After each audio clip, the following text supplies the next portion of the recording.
Friendship day न केवल आज के समय से लोग इसे मान और मना रहे हैं, बल्कि इसे हमारे देवी देवताओं ने भी माना है। इसी दोस्ती की मिसाल है श्री कृष्ण और सुदामा की दोस्ती। कृष्ण और सुदामा की बहुत सी कहानियां हैं, जिसमें इन दोनों का एक दूसरे के प्रति त्याग, प्यार और सम्मान दिखाई देता है। कृष्ण और सुदामा की दोस्ती की मिसाल दुनिया देती है, लेकिन जब भी इनकी दोस्ती की चर्चा होती है, मन भावुक हो जाता है।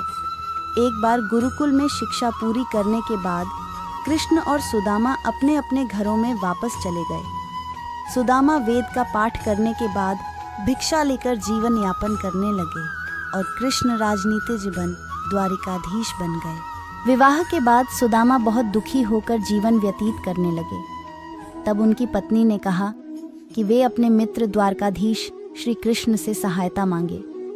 पत्नी के जोर देने पर इच्छा के विपरीत सुदामा श्री कृष्ण से मिलने पहुंचे। जब कृष्ण को अपने मित्र के आगमन का समाचार मिला, तो वे नंगे पांव दौड़कर द्वार पर उन्हें लेने आए। सुदामा की दीन अवस्था देखकर श्री कृष्ण इतने भावुक हो गए कि उनके आंसुओं के जल से ही सुदामा के चरण भूलने लगे। इसके बाद कृष्ण ने उनसे पूछा कि मित्र, तुम मेरे लिए क्या लाए हो?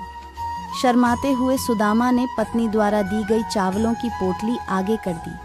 कृष्ण जी ने वह पोटली प्रसन्नता के साथ सुदामा के हाथ से ले ली और एक के बाद एक उसमें से 2 मुट्ठी चावल खा लिए। इस प्रक्रिया के साथ ही 2 लोक की संपत्ति सुदामा के नाम कर दी। जैसे ही तीसरी मुट्ठी चावल खाने को श्री कृष्ण ने हाथ बढ़ाया, उनका हाथ उनकी पटरानी रुक्मणी ने थाम लिया।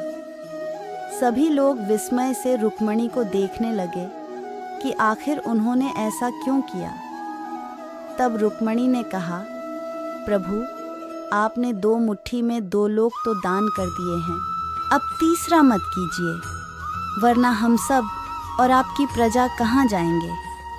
इस पर कृष्ण रुक गए और सुदामा को प्रेम पूर्वक उनके घर के लिए वस्त्र आभूषण के साथ विदा किया। कृष्ण और सुदामा की दोस्ती ऐसी थी। इस दोस्ती को आज पूरा संसार जानता है। तो बोलो, श्री कृष्ण की